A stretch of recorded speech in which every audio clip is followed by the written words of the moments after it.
Morning students, today we are going to start exercise 5.2. Before this exercise, we will discuss some properties related to log. First is product formula. Product formula का मतलब अगर आपके पास जो terms हैं वो multiply में है और उनकी वैल्यू निकालनी है तो हम लॉग लेके कैसे निकालेंगे। जैसे हमें दे रखी हो 2 into 3 into 6 into 8 into 7 into कुछ भी, ऐसे हमें बहुत सारी टर्म्स मल्टीप्लाई में दे रखी है और हमें उनमें लॉग लगा के इनकी कैलकुलेशन निकालनी है। तो हम क्या करते हैं, लॉग एम एन।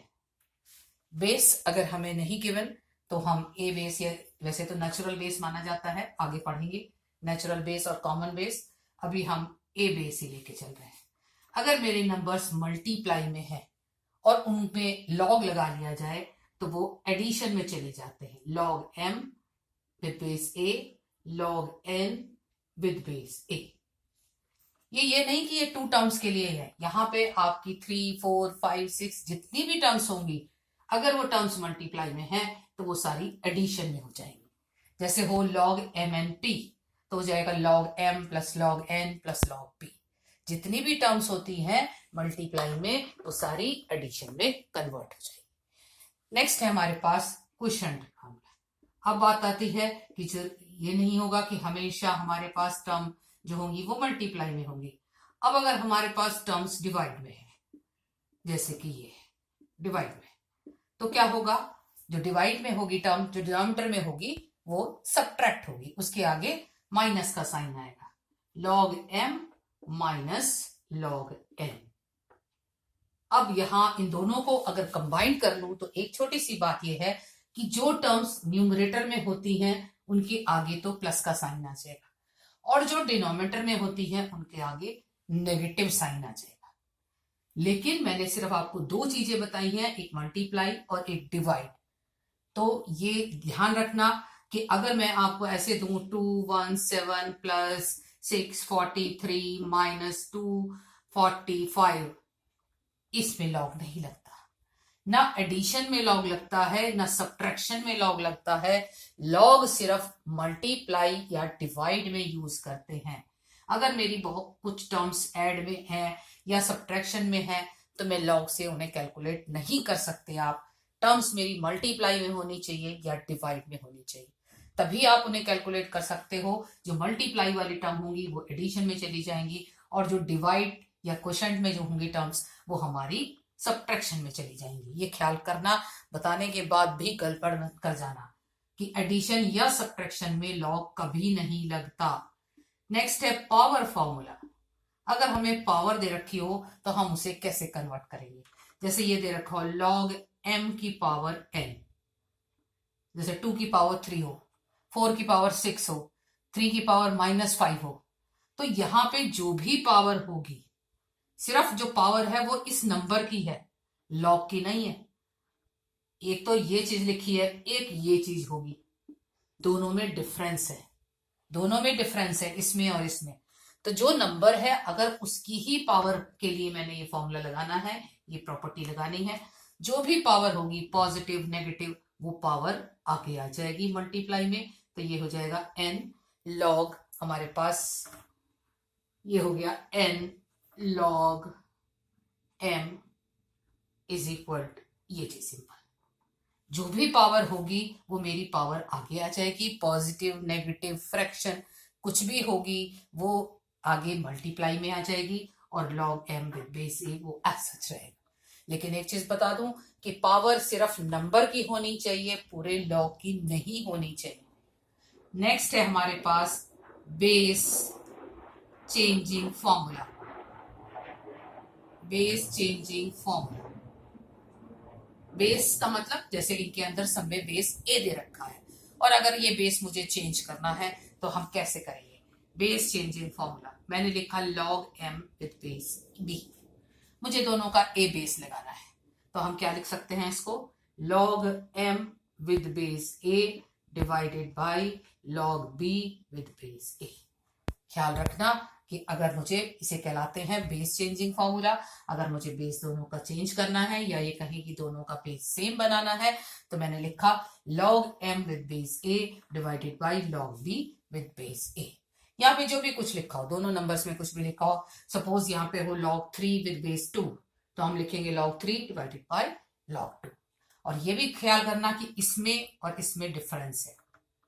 यहां log दोनों के साथ एक इकट्ठा है, m अपॉन n उसका log है, यहां पे है log m upon log n, दोनों में फर्क है।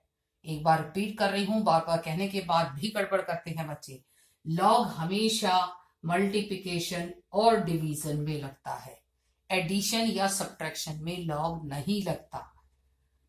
थर्ड पावर फॉर्मूले में जो मिस्टेक करते वो ये है कि जो पावर होनी चाहिए वो सिर्फ नंबर की होनी चाहिए, लॉग के साथ नहीं। और फोर्थ के अंदर ये है कि इसमें बच्चे बाद में इसे सब्ट्रैक्शन में लिखते हैं, वो गलत है। सब्ट्रैक्शन में जो मैंने लिखा है वो लॉग पूरे दोनों के साथ है, यहाँ पे लिखा है log m divided by log b, इसमें लिखा है लॉग m अपॉन n या m अपॉन b। अब एक्सरसाइज शुरू करती हूँ। एक्सरसाइज 5.2 क्वेश्चंस यही हैं, ये मुझे फॉर्मूले यूज करने पड़ेंगे और वैल्यू निकालनी है। हमने अब ये तो देख ही लिया कि हम कैसे उसको चेंज कर सकते हैं। इन फॉर्मूले से हमें लॉग में कुछ वैल्यू दे रखी होगी, उसका आंसर निकालना है।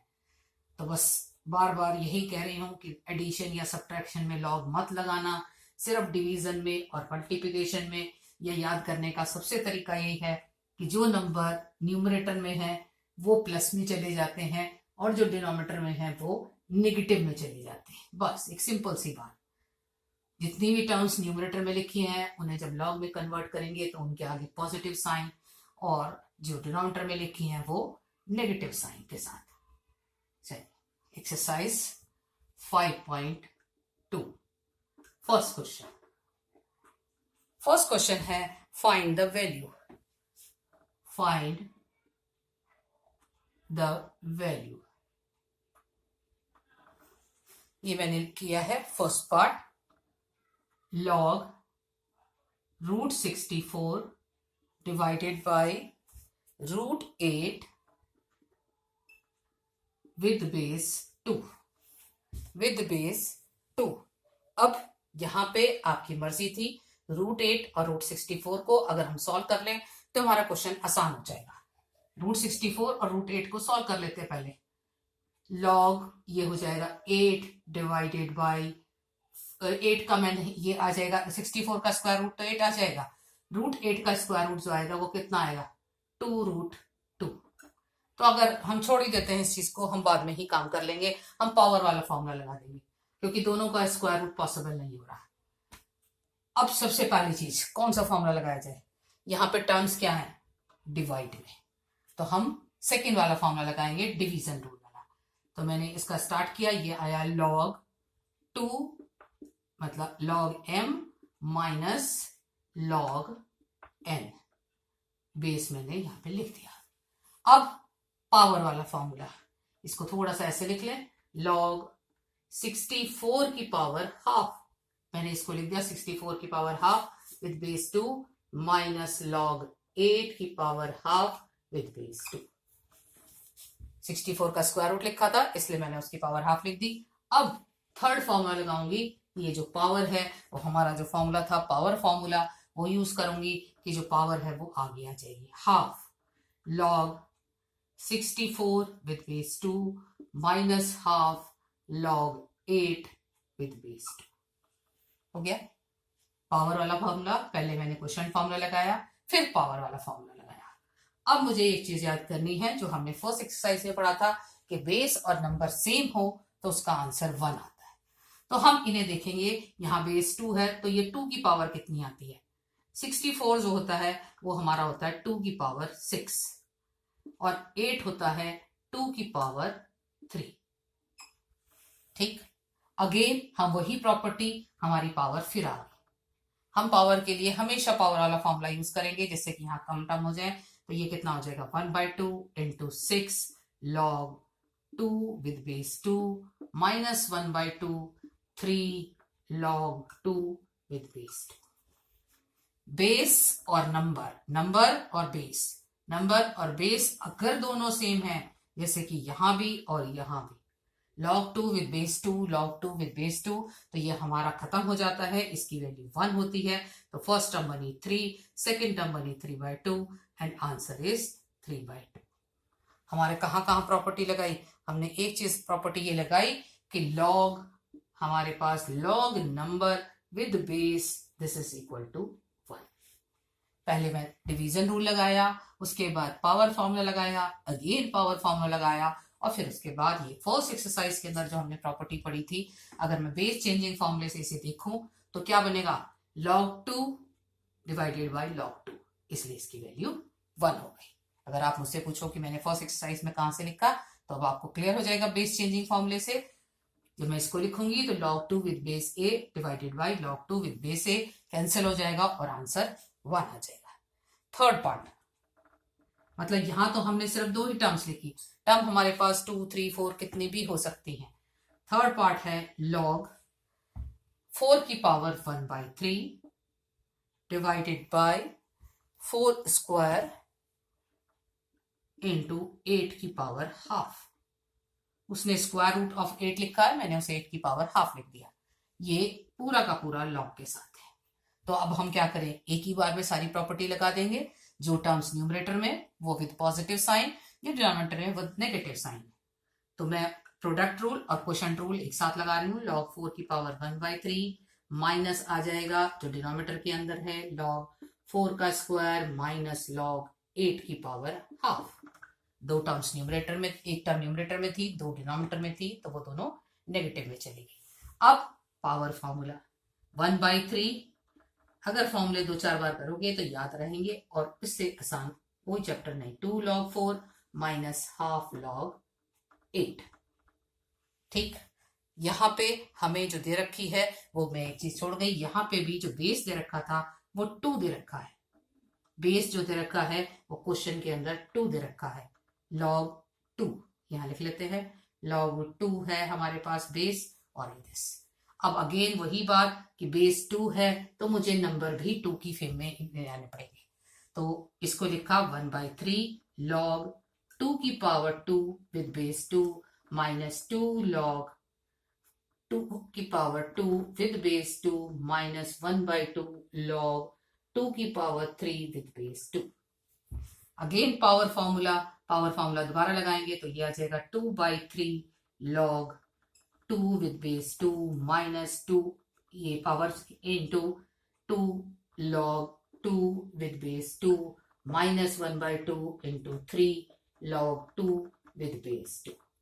सब में तीनों में पावर फॉर्मूला लगा दिया, पावर आगे आ गई। ये टर्म्स आपकी फिर वही चीज बन गई जो प्रीवियस क्वेश्चन में थी, तो ये 1 1 हो जाएंगी। मेरे पास क्या बचेगा? 2/3 minus 4 minus 3/2। 2/3 minus 4 minus 3/2, LCM ले लें, एलसीएम हो गया हमारे पास 6। यहाँ पे हमारे पास आया 4 minus 24 minus 9 and 24 plus 5 minus 29/6। This is the answer. तो हमने क्या किया, दोनों चीजें एक साथ लगाई। जो न्यूमरेटर के अंदर था उनके साथ प्लस का साइन, जो डिनोमिनेटर के अंदर थी उनके साथ नेगेटिव साइन।